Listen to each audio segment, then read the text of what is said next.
Hey, good morning, everybody, and welcome. Welcome to Invisible Condition. It's not all in your head. I'm your host, Jeff Pearson, and we want everybody with an invisible condition, no matter what that condition is, to know beyond the shadow of a doubt that you do have a voice, you have a community, and you are never alone. And I'm pretty excited to introduce you to my guest today. His name is Michael Bugary, and he's a former Division I professional athlete. He played baseball for the Boston Red Sox organization on their minor league affiliate team, which I think is pretty stinking cool. We've got a minor league, AAA minor league team in town where I live here, and it's so fun. Those games are so fun. So what a thing, man. So fun. Just before playing in the major leagues, Michael suffered a career-ending arm injury. And so this caused him to fall into depression, and he developed an opioid addiction. Several years later, he was also diagnosed with brain cancer. We're going to talk about all of that. Don't worry. There's a lot there.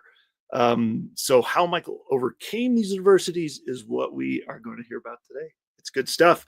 Let's bring him on. Hit the ground running here. Good morning, man. Thank you so much for joining me, Michael. Appreciate it. Thank you, Jeff. Grateful to be here. This is awesome. So first of all, for anybody out there that's a baseball fan, like, this is huge. This is so cool.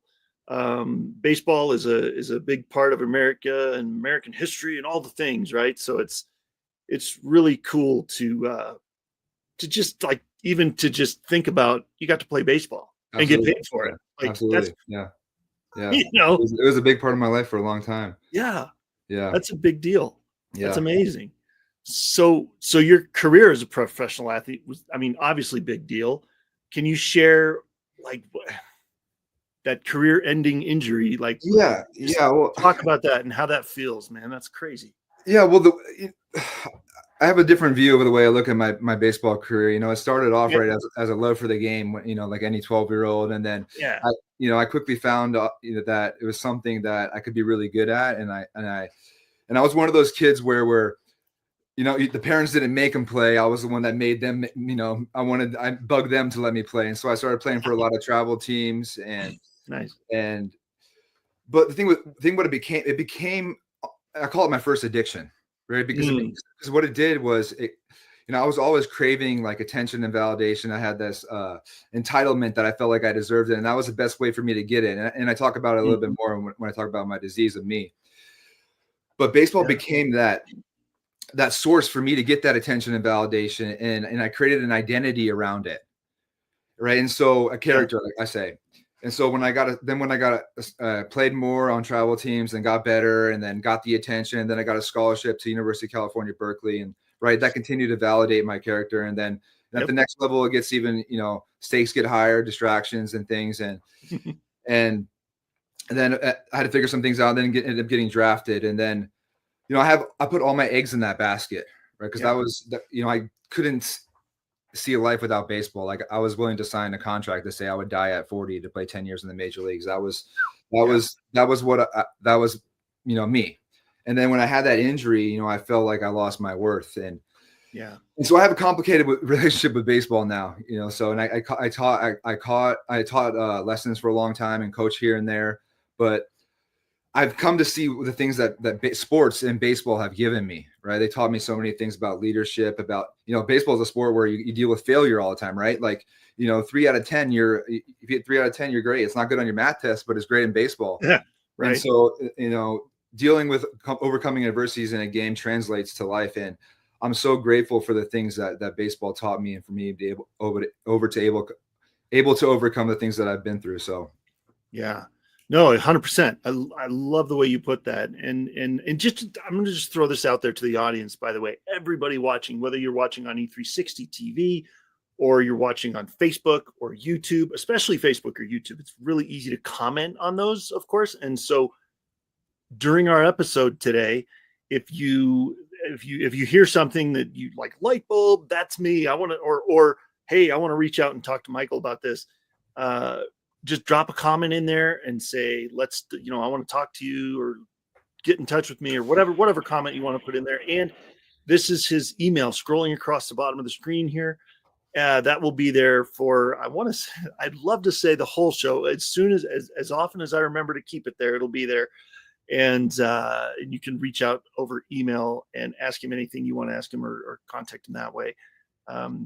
And so, yeah, just wanted to throw that out there. Anything you hear today that you want to talk to him about it, there's your outlets to contact him. So, all right. So obviously the injury is a big deal. That totally turned your world upside down. Yeah. And it's totally understandable. There's so many people, especially in sports, that happens. Yeah. Your identity is your sport, and that's how it goes. So how did you? So you dealt with it, but not really. I chose not to deal with it. I chose to like kind of hide from it and chose time. chose to hide from my problems with addiction, with opiates and other things that I was given to at the time. And it was something where I had no acceptance, right? I couldn't accept, like when I heard that I could never play again, like my arm would never be right again. I was like, that's when that internal battle finally started, right? There's that deep voice that comes up where it's the truth, but there's also that part of you that says, prove them wrong. And and I was still injured, and I went through this roller coaster of just binging on opiates and getting healthy and then getting hurt again. And then, so I went through a few years really just in a depressive state where, I was wearing a mask all the time and I was teaching lessons and trying to stay close to the game. But there was deep down that internal feeling like, maybe you won't be able to. And so I was trying to suppress that. And the only way that I found that I could suppress that was to numb myself. And how you did that after your injury was the opiates. The opiates, yeah. And other substances, yes, yeah. Sure. I mean, that's that'll lead to other things, for sure, or it can, And so, okay, so how did that? I mean, obviously, you're not dealing with that now. No. How did that come about? When was your well? Let me think for a second. Let's talk about that in the second segment. Maybe sure. Let's dive into the disease of me. Talk more about that. That you said that kind of in passing before, and I want to dive into that. Yeah. Well, it's a book that I have coming out, and it's kind of my topic of my speeches and public speaking now. It's the disease of me. I describe it as like terminal uniqueness, right? So. Okay. So it's I have a selfish way of thinking, right? So all of the bad things that have happened to me, like losing my baseball career or my addiction and even my brain cancer, all have been a product of my choices and bad choices and mistakes, all chasing instant gratification, all chasing attention and validation, right? It all stems from my, deep insecurities and fears, right? The fear of failure, right? The fear of not being liked, the fear of being average. I had all these fears in me. Yeah. And so when I live in those fears and when I live in the past or the future, right, I only can think about me. Right. And so I don't think about you. I don't think about your problems. I don't think about what you're going through. Right. So my entire life has been centered around me. And also my disease has like this inherent entitlement, right? Entitlement, like I'm the center of the universe. Like, and so I operate that way. Right. And so I'm the, and so it's not like I'm a sociopath or like, or narcissist or anything like that. It's just like, I am capable of those things. I just don't know how to. Right. And so when I learn how to, I can. So I have to constantly be teaching myself how to live in gratitude and help other people. And that's the way that I heal. And that's what your book is going to be geared towards is this is where I started, but this is what I've learned. And this is where, thing. Awesome. And when is that book going to be released, do you think? At the end of the year, I'm hoping. By the end of the year. Yeah. Okay. By the end of 2025. Okay. Yeah. Well, hey, maybe, who knows? I'm not promising anything, but maybe you'll see him again. Yeah. Maybe we'll have to come on again when we get closer to the publication date and when we know a release date, and we can update you on the story. So absolutely, that'd be fun. That'd be awesome. Yeah. So okay. So disease of me. That is quite the title, man. I like that. That's cool. That's gonna catch some eyes. And I think it translates to kind of the world we live in now, and I run an opinion operated organization. Okay. So it's all about me. It's all about my opinion. So I try not to preach or try not to, be like a life coach. Cause I'm only thing I've been good at is crashing and burning really. So, you know what I mean? I can't really speak to anything about that, but when I see, or pain, I'm good at that. I'm really good at being in pain. But but I see it around, you see with social media and the generations and all these other things where it's all center, I focus, me focus. I notice it because I am it. Right. And we've gotten away, in my opinion, from interactions with others. And so, and part of that too is my connection to a power greater than myself, because when I think I'm the great, when I think I'm the power, everything goes wrong. Everything goes wrong, so, so, I just think that it's a message that, a lot of people need to hear. And it's just my story, right? Because in the times of my turmoil that I've been in, the only thing that has really helped me has been stories of others going through certain things. It's our shared experience, right? And at the same time I'm really glad my brain surgeon didn't have my brain tumor that I had, but for the most part, you really only listen to people who have skin in the game, who have been through something you've been through, right? Yeah. So that's my whole point. I want to try to help others in the way that other people have helped me. Right. Totally. I totally get it, man. Somebody that's the phrase that always cracks me up when I'm having conversations with people. As a lot of the viewers know, we've talked about this a little bit, of course, Michael, but I'm 15 surgeries in, man. I've had 7 brain surgeries. I've had I've had eye surgeries. I've had all kinds of stuff to compensate for this crazy condition I was born with that requires the brain surgeries. Anybody that looks at me that's not been through that and says, I know how you feel, I just kind of want to shake them a little bit and go, no, you don't. No, you really don't. Why would you say that out loud? Because I know they're coming from a place of, they want to be empathetic and they want to be caring and they want to, but when you say to somebody, I know how you feel, that can really rub somebody the wrong way if you're not careful. So, yeah, I mean, you might be able to relate to aspects of your story. Like I don't know how you feel with things you have lived with. Sure. But I can relate to certain pieces of your story, Yeah, absolutely. Absolutely. Yeah. And I'm glad you said that, because I think that and connecting to my higher power and becoming a little more spiritual, I've learned that things have always been working in my life. I just never have really chosen to see it. And one of the most powerful lessons that I've learned is something that you were talking about, is after my brain cancer, my brain tumor was a medulloblastoma, and my cerebellum was about the size of a lacrosse ball, a little smaller than my fist. Wow. And it really huge damage to my nervous system, right? Yeah. Right? Where I lost about half my feeling in all my extremities and balance and all that. And when I was recovering, and after the intense chemotherapy and radiation, I lost my hair, I lost 70 pounds. I looked like a skeleton, you know what I mean? And so, the yellow tint to the skin. And as I was starting to heal a couple years into it, just like you were talking about, people would treat me like I was normal. Right. And I was like, don't you know I'm hurting? Like, and I don't know if you've had these thoughts, and they're sick. And I mean, I'm a sick mind, but I would almost wish into a sense where like I lost something physical, like a limb or something, because you can see how much pain I'm in. I want you to see. And I had to get to a point where I realized just it's the way of the world is that you're never going to get credit for what you had to do to get like this. Like, I'm never going to expect anybody to feel exactly the way I feel. I can sympathize and I can empathize with others. And that's what that taught me. It taught me not to judge people, because I was very judgmental. But I'm never going to get credit for all the hundreds and hundreds of hours of meditation and exercise and all these other things that I've had to do, right, to be able to be the way that I am. And I just have to be grateful for it. I have to be grateful that I didn't lose a limb. I mean, Jesus, right? Or I don't have those, or I have the ability to have all my faculties today, because I didn't know if I was going to have them for a long time. Well, but it's okay. Yes, 100% what you just said. I agree with all of it. Also, and when people it sometimes, people, sometimes people don't understand. And so they I'm trying to think of how to put it. It's like, it's like they don't understand, but they can't not say something. Yeah. No, I agree. And that's just the way, I agree. Yeah. And that's why it's important for the shows like this and to bring awareness to a lot of different things, because you can't minimize a lot of these things, right? Everybody's invisible condition is a little bit different.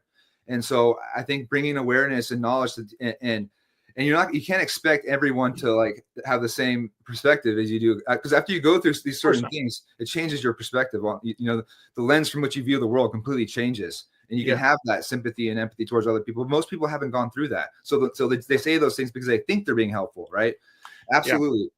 Yeah. And it almost is for me, it doesn't become about them. It becomes about me. It's about how do I respond right to them. And I say, thank you for at least trying to, right? Because I used to be like, you have no idea how I feel, but now like, now I'm just like, maybe you're going through something too, because maybe you lost a loved one, or you got something hard at work, or maybe, and that's the disease of me doesn't think that way, right? I can only think that way if something has to happen to me, or I have to actually practice it, so it takes work to think in somebody else's shoes. It takes practice. It takes work. It's kind of like the art of active listening. Yeah. It's active listening is, I know it's not what we're talking about, but active listening is not just waiting for your time, waiting for the other person to stop talking so you can pounce. It's an active exercise of you actually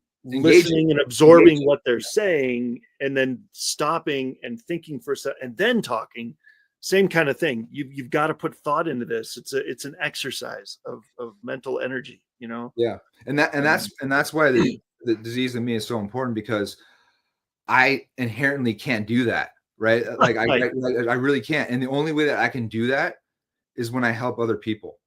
Because when I help other people, I get outside of myself. And I don't mean donating like clothes or money or anything like that. That's superficial in a sense for me. I mean, giving my time. Like giving my time to somebody, and that's the only way, because then I can start to have these thoughts about what my actions do to other people, and I can put myself in their shoes. And that's just an important part of my message. Exactly. That's the most important part. I mean, people can say all day long, I know how you feel, but yeah, as long as until they actually think about it or practice that skill, or I like I said, I would never wish anybody to go through what I've been through either.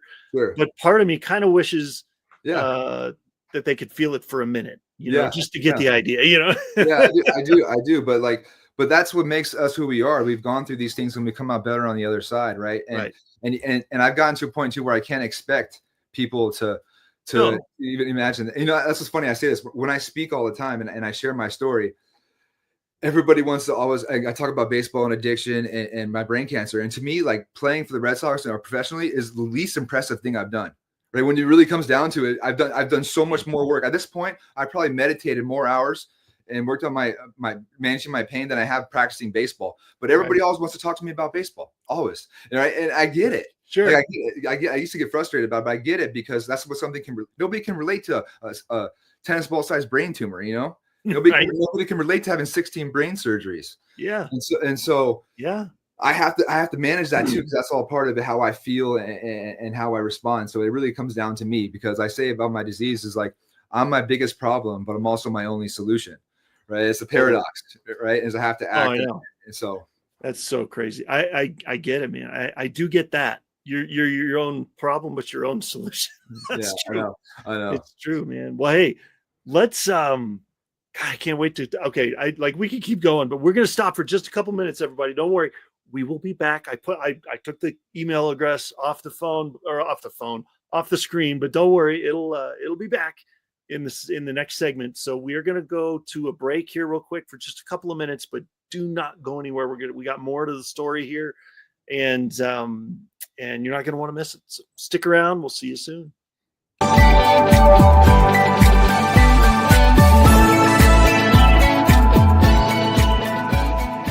In a world where office workers typically receive 130 daily emails and have an 8-second attention span, CoreCentrica, with her 4 decades of international marketing experience, has partnered with the Learning Code Institute and their 30 years of neuroscientific research.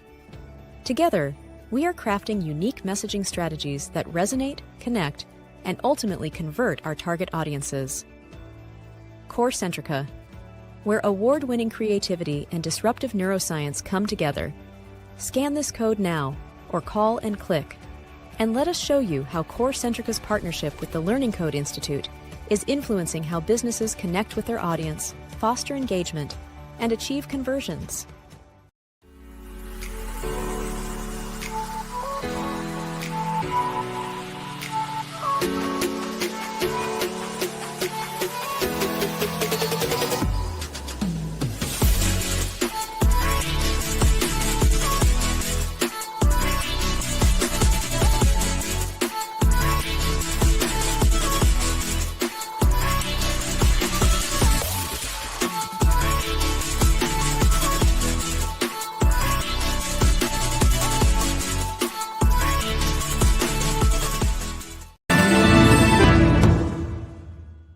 Hey everyone, Coach Greg here from Living Empowered TV, where we help women live empowered lives through amazing guests, life hacks, mental, physical, and emotional health. See us on the Achieve Network, 12 o'clock Wednesdays Pacific time on E360 TV. Don't miss out.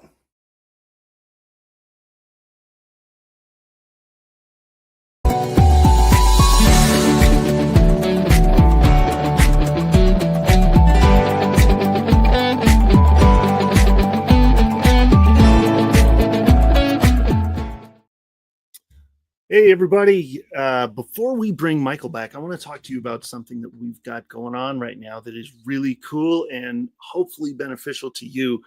Invisible Condition University, ICU for short. And ICU is something that I wish had been around about 10 years ago.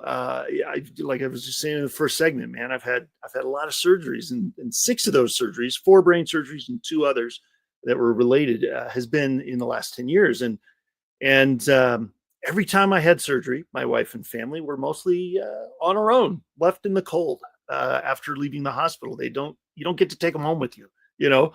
And so that's why my wife, Catherine, and I created ICU. We wanted to provide a place where other people like us, maybe like you, could find a community that listens, that cares, that walks with you through whatever you're going through, wherever stage you are in whatever you're dealing with.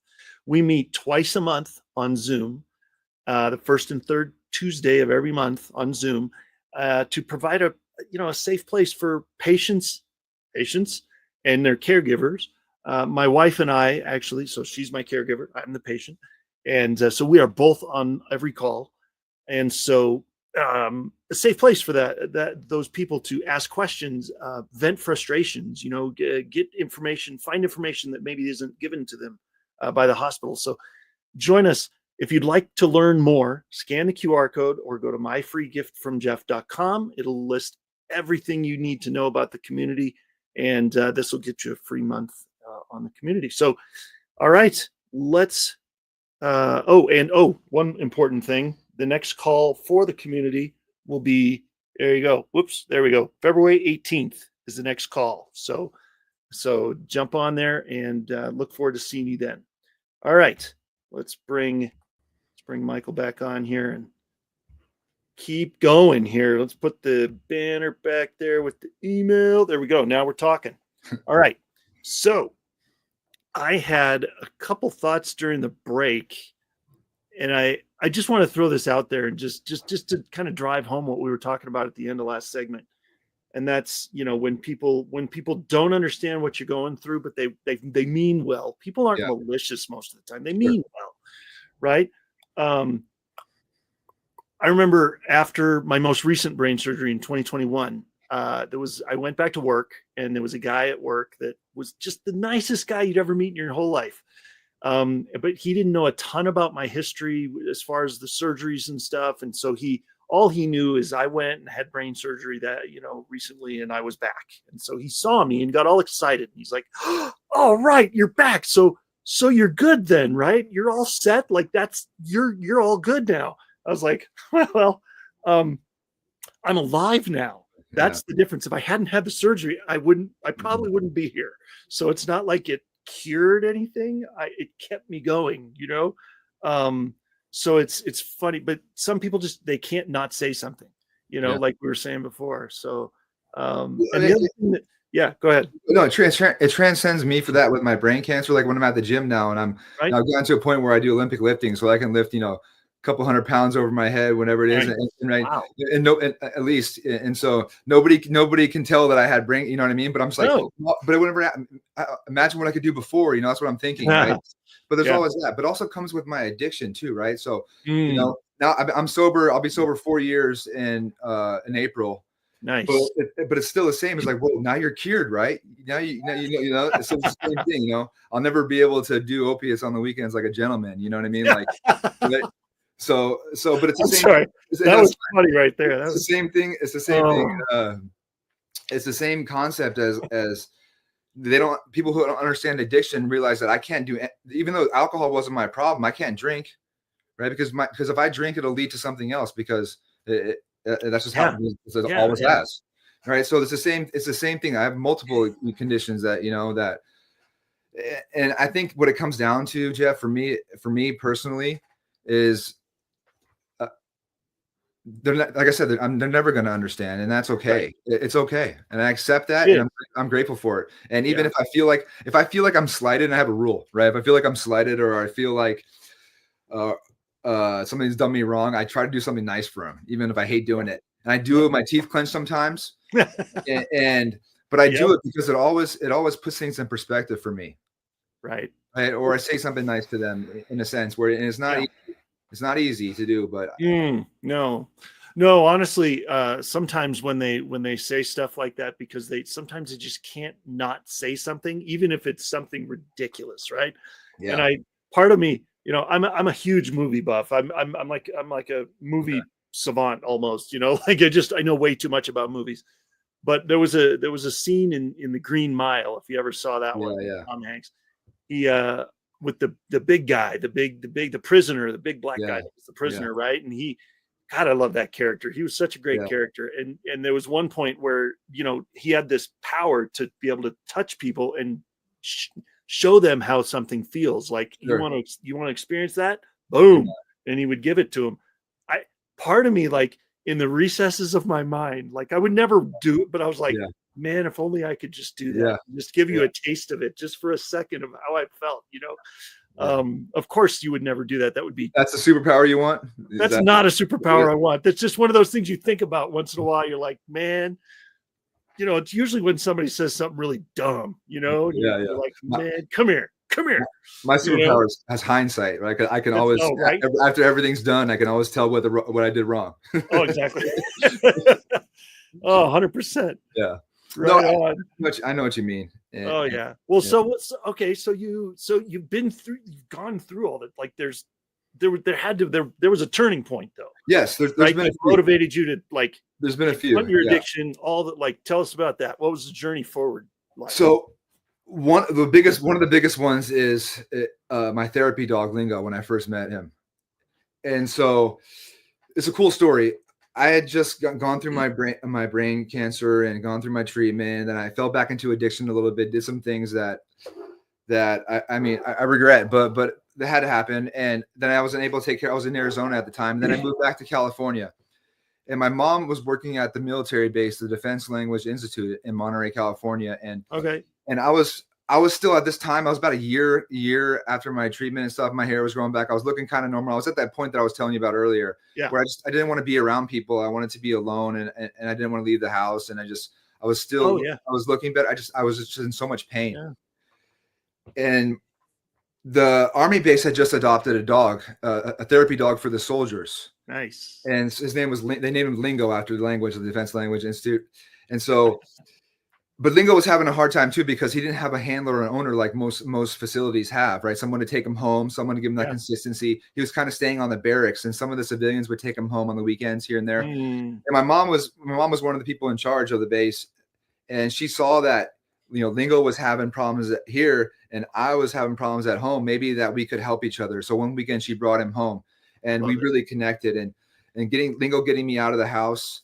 And just, putting me in, he taught me how to live in the moment, right? Because when I got out to the park with him that first time, I felt better for the first time, and I don't know how long. And I was watching this goofy dog, chase geese all the time of his life. And I didn't think about all the stuff that I've been through. I didn't think about all the anxiety of the future. I was just there. I was just present. And then in order to have lingo come back, I had to get better, and I had to keep working on myself and doing these things. So that was a huge turning point in my life for that. Yeah. And there was also a point in that time too, where aside from lingo, and I'll talk a little bit more about lingo because now we visit the hospital, and he's a big part of my recovery still today. He's part of the Pep Pals program at University Hospitals in Cleveland, and we visit the children's hospital, and we do all kinds of work with them, and it's great. That's one thing that's big for me, that helps me a lot. But there was another turning point where I got to a point where, this is right around the time of the pandemic, where I was in so much pain that I couldn't sit still, and I without being comfortable, and I couldn't move without being comfortable. I don't know if you've ever been in that position where I'm in a limbo of agony, I call it, basically, where I'm just stuck. And I'm at a crossroads, right, where I either have to just give up and die, or I have to do something different. Yes. Right. Do something different. And that's when, and I think you talked about in your story where you had to seek help creatively outside of the traditional medicine and things. Yep. Right. Because medication stops working, or whatever it may be. For me, my brain tumor was so rare, I couldn't just look up. It happens mostly in children. It doesn't happen in adults very much. Okay. Right? Especially a 27-year-old athlete. Right. Right. And all of a sudden, to have this type of tumor, and we can get into what caused that. I think caused that, but anyway, so I had to be creative in my solutions, and I had to really humble myself. And I think that was one of my first spiritual experiences, lingo and the other things, right? Because think about, lingo was born the same month as my tumor, right? That's a God thing. You know what I mean? My tumor was removed, right? So there's so many other revelations like that in my life that had to be something that's bigger than me. So that's amazing. But yeah, I think that was one of the biggest ones for me. It was lingo. Yeah. Well, yeah. If you want to tell more stories about lingo, man, I'm all for it, man. Lingo, that kind of stuff is awesome. I love those kind of things. Yeah, well, eventually after a year or so of me I became his handler, and so then I was able to adopt him on the promise that I would continue his work, because I think that lingo could help other people the way he helped me. And the pandemic was going on, so we were having a hard time getting certified and this and that. So we ended up moving to Ohio, and when we did, the first thing I did was get him certified, and then we set up, to be a part of the Pep Pals program in University Hospitals. Was awesome. They have an awesome program where they have therapy dogs that are at the hospital, and they have all these volunteers that come in, and it's been such a big thing for my recovery, because, and this, and I think we talked about this in the past, is going back to the hospital for the first couple of times is traumatic in a sense, right? I had such painful memories there, but that's part of my healing. Part of my healing is to go face those things and to see that,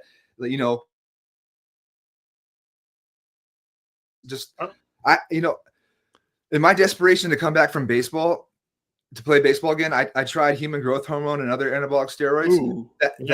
And I didn't have the medical team to help me with them. I was doing them on my own, and I got them from a pretty shady source. Right? But that's most likely what caused my brain tumor, right? Right. Ooh, yeah. So there's some culpability in what I did, right? But when I think of somebody like as innocent and going through that and helping them and seeing what lingo does for them and their families, it changes the way that I think. It helps me think about, that's what I was talking about earlier about helping somebody else. And so that's been a huge healing process for me. That's amazing. I totally. And yes, we did have that conversation, I think, on a previous call, man. When I had to go, I actually visited somebody in the hospital recently. This was a little bit ago now, but when it was really recent to when we talked last, and it literally threw me into a tailspin there for the afternoon, man. After I got back from the hospital, I was a mess. You should ask my wife. Yeah. She's like, what happened to you? It was, I didn't know. And the thing is, I didn't know that was the effect it was going to have on me until I got home. And I was like, and so there's always some work to do, man. There's always some work to do. I do it regularly, and I make a point sometimes to visit the cancer centers and things. And sometimes, usually it's about, I'm walking around with a 100-pound dog, and I'm 6'4" too. So we kind of make a big team. Right. Yeah. And so, but most of the time it's about lingo, but there's times where I go to the hospital and I sit down with a patient and I talk about my story. I talk to him for an hour, and it is hard seeing all that and what they're going through, but I know what it's like. And that's my point earlier about my speaking and my story is about helping others in that sense of just the shared experience of what we've been through. Right. Exactly. Well, and it had this effect on me last time we talked, and it's same thing today, man. It makes me want to it makes me kind of want to go and volunteer at the hospital Sure. too. Just a little bit at a time. Yeah, a little bit. Yeah. Don't dive in with, both, Yeah. but I, just to kind of tiptoe back into that world a Yes. little bit. Cause I know, just like you, I know that my stories could help people too. Yeah. I don't think I'm ready for that quite yet, but I would love to. That is something I would love to do in 2025. So that's okay. The reminder. That's okay. I think everybody's healing process is different. Right. And I think for me, I always ran from my issues. And I think a big part of my healing is facing them, and right. And so I think in a sense too, where a lot of, like I said, my disease, right, a lot of the things that happened to me were self-inflicted. Right. So part of that self-infliction was from running. And so I think that solution I was talking about is me showing up and facing it. Right. But to other people that didn't have a choice like I did. Right. Yeah. And so I get it though. It's traumatic and the thing is, I didn't even see it coming. Sure. I should have seen it coming, like hindsight 2020 again. Right. Like looking back, I'm like, well, of course it would have been traumatic. Yeah. I haven't been in a hospital except for like a CT scan or an MRI here and there once in a while, but I haven't been into a patient room of a hospital in probably 3 years, so, and then all of a sudden I'm in there and it hit me, so it's a thing. It's a thing. It is a thing. Yeah. Woo! Yeah, it was crazy. So, well, I'll tell you what, man, we're going to go to one more break. I feel like this is a good spot for a break. So we're going to go to do that. We'll go our last commercial break for the show. And then after we get back, I want to ask you about a subject that we like to talk about on this show a lot, because it's kept me alive for 47 years in one way or another, and that's hope. So we're going to talk about that on the other side of the break. Everybody stick around. You're not going to want to miss this last segment. I'll see you in just a couple of minutes.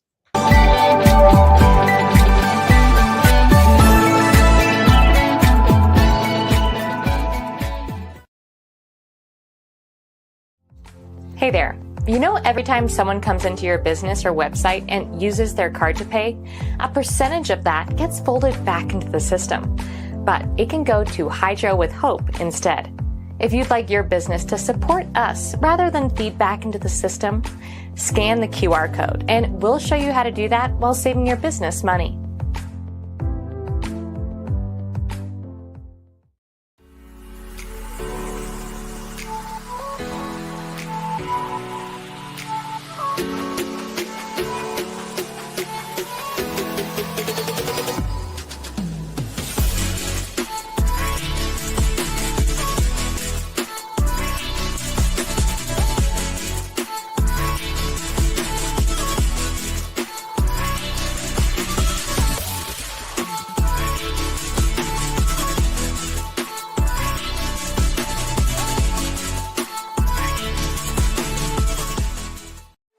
Tired of losing cell service in dead zones? Concerned about connectivity in emergencies? There is now an answer. Introducing the Love Pod. The world's first affordable encrypted global internet Wi-Fi hotspot connects with multiple service carrier networks and is satellite assisted when no service carrier networks are available. So it works virtually anytime, anywhere. Connect up to 9 devices, like our cell phone, laptop, desktop, TV, security cam, and more. Stream, chat, text, download, and make phone calls, all with no roaming fees. With mesh capability, the Love Pods will grow in strength and speed with each new pod activated to create a private terrestrial-based intranet called Love Global Network. The Love Pods are dual blockchain encrypted with Love's proprietary 2048-bit cube chain encryption, giving you the ultimate protection in data privacy and security against digital attacks and hacks to your devices. You are no longer tracked, and your data is never sold. Get the Love Pod, your private, encrypted, portable global internet Wi-Fi hotspot, and stay safe and stay connected.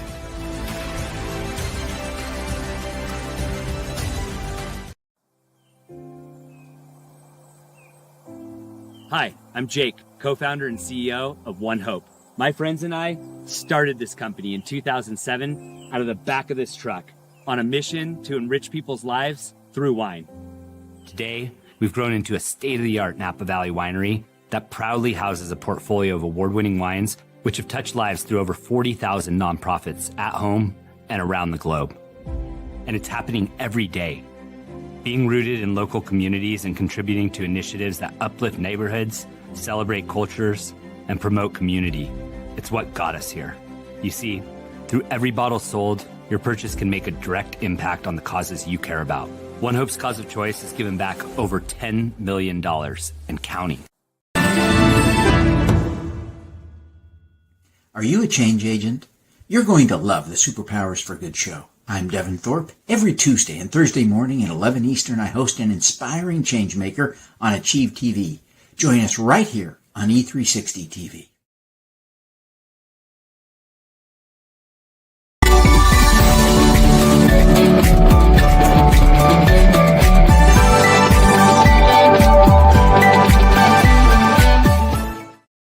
All right, welcome back, everybody. We are back, and we are going to talk about. Well, first of all, I have a question that I like to ask everybody that's on the show. There's no wrong answer. I always get great answers, and we'll see. We'll see here. Put that back up there first. There we go. Now we're talking. Okay. Anybody want to get in touch with Michael? There is his email. Website will be up a little bit later in the month, and you can reach him there at that time. But until then, email him if you have any questions about anything you've heard today, his book, anything. So okay. So here's my question: with all of what you've been through, you've had some dark stuff, man. You've had some rough times, right? And during those times, it can be hard, man. But during those times, how do you now? How did you then, and how do you now maintain hope? The stories of others, simply, I think there's certain aspects of certain times in my life that I can pinpoint where I was in my darkest places, and the only thing that helped me was the feeling that I'm not alone. That feeling that what I'm going through, somebody else is experiencing, and maybe not exactly, but on the same magnitude, right? And that's been the biggest thing for me, and what gives me hope now is just the action that I take, seeing the difference that I make in people's lives, and seeing with my dog Lingo, or my favorite thing about public speaking now. I mean, besides the attention, right? I'm working on it. I have attention issues. I got it. Right? Yeah, My disease, right?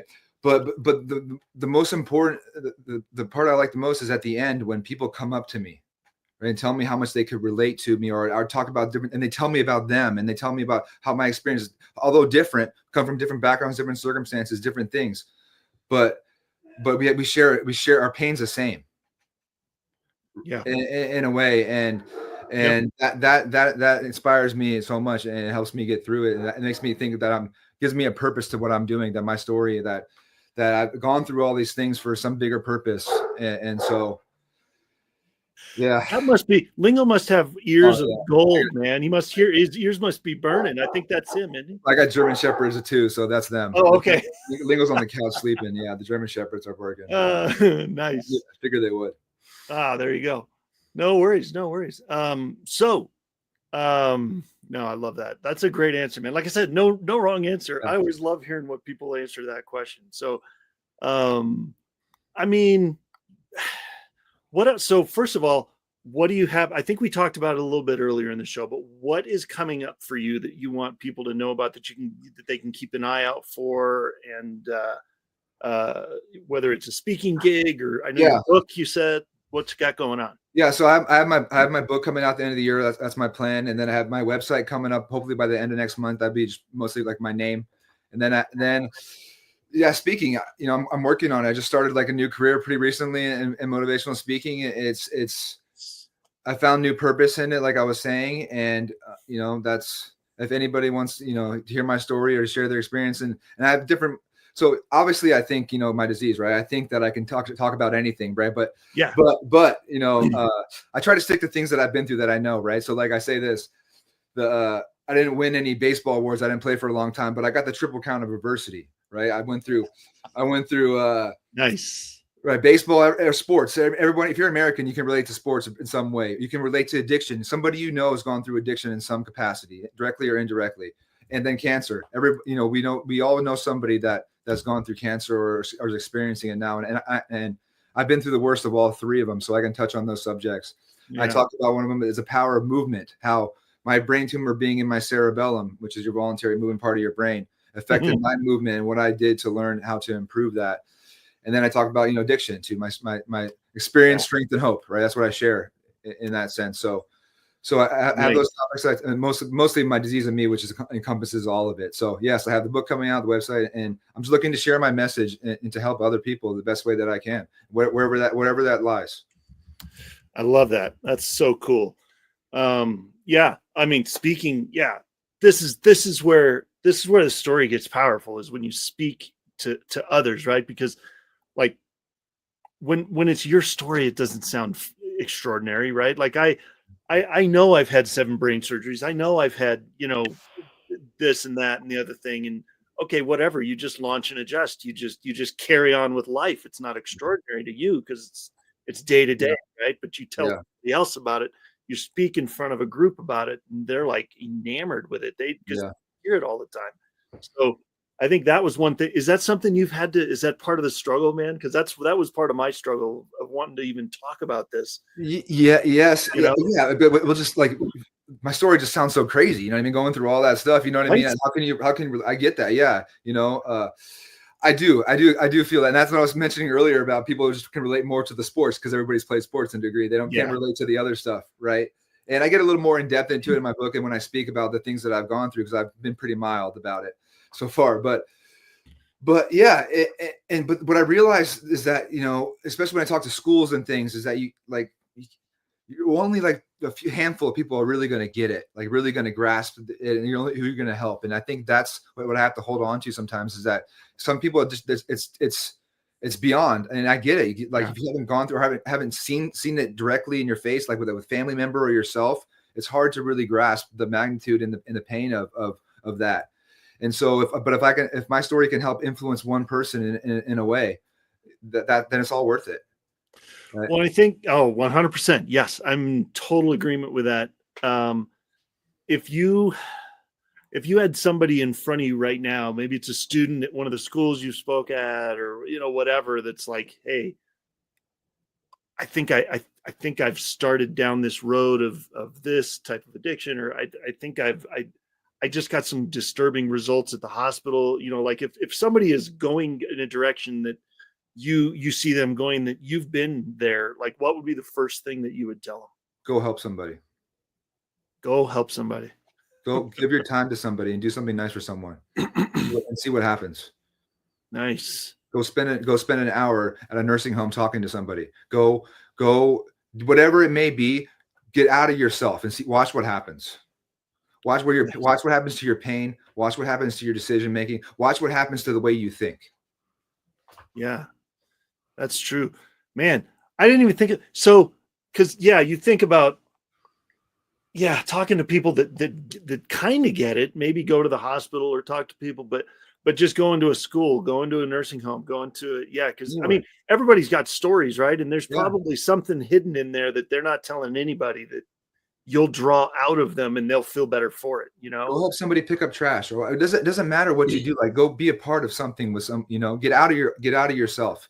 Because most of the things I know from my experience, most of my addictions, all that was the things that I was having with myself. I was caught up in myself, in my own little echo chamber, right? And the decision and everything that I made was about me. And the second that I transfer that to somebody else, it helps me more than anything. It really does. And like I said, it literally changes the way I think. And I don't think, especially now with these young kids and stuff, with the internet and social media and all these things, right? Yeah. Like the influencer. I don't even know I don't even get that. It's like the fancy way of I get attention for a living, right? And don't get me wrong. I mean, I chase attention for a long time, but how to influence the environment around you? Like, what you do with the cameras are off. Right? How do you carry yourself around other people? Are you considerate? Do you do these things? Do you give your time? Right? I talked about time is the most precious thing we all have, and that's the message that I share, is that we don't have a lot of time on this. And if you give that to somebody, that's what means the most. If you're giving your most precious commodity to somebody, that is the biggest gift you can give. And like I said, that's my biggest advice. See what happens, I love it. That's so cool. Because that's the hardest thing to do when you're in it, when you're in the thick of it, and you're at the bottom of the pit or whatever, you hit rock bottom, or you feel like you're worst. That is the last thing on your mind, is helping other people. You're so inward focused that it's, but that's brilliant. It draws you out. Yeah. That's what Lingo did for me. I've been at the bottom so many times. I had like a chisel in my pocket, right? Not even a shovel, a chisel, right? So I get it. And the last thing that all I wanted to do was, woe is me, and that's me. And I lived in that way for so long, and it doesn't work. It did not work.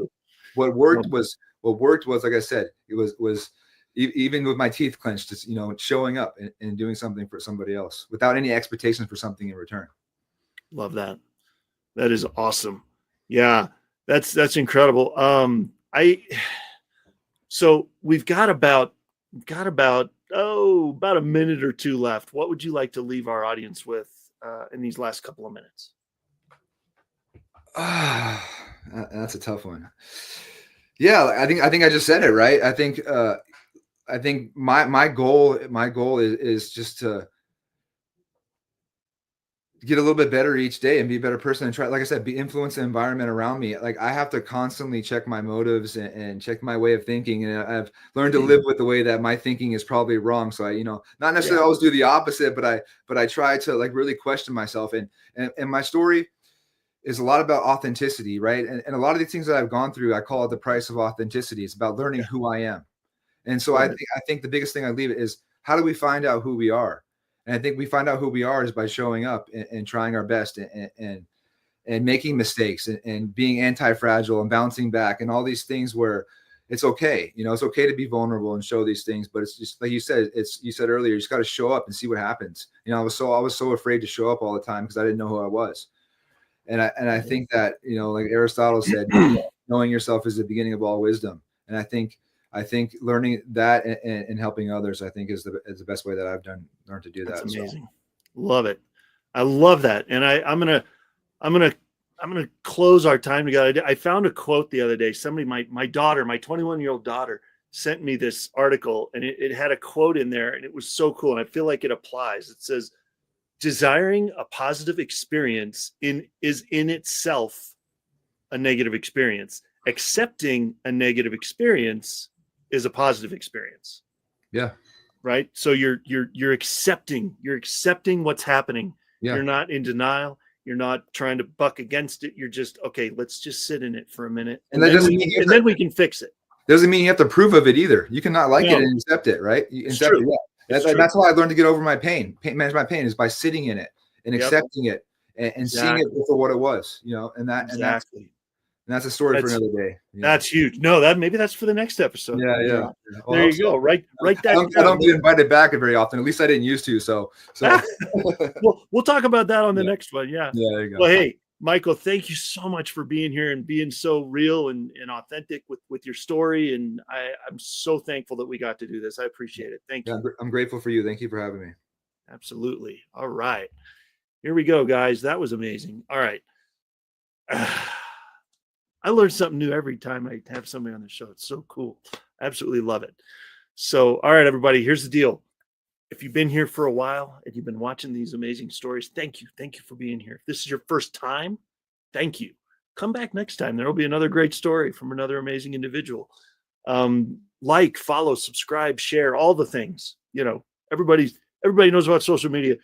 All of it. Just follow us on all the places where we are, and we'll see you next time. Join us for our next show on Friday, February 14th, Valentine's Day. And till then, have an amazing day. We'll see you next time.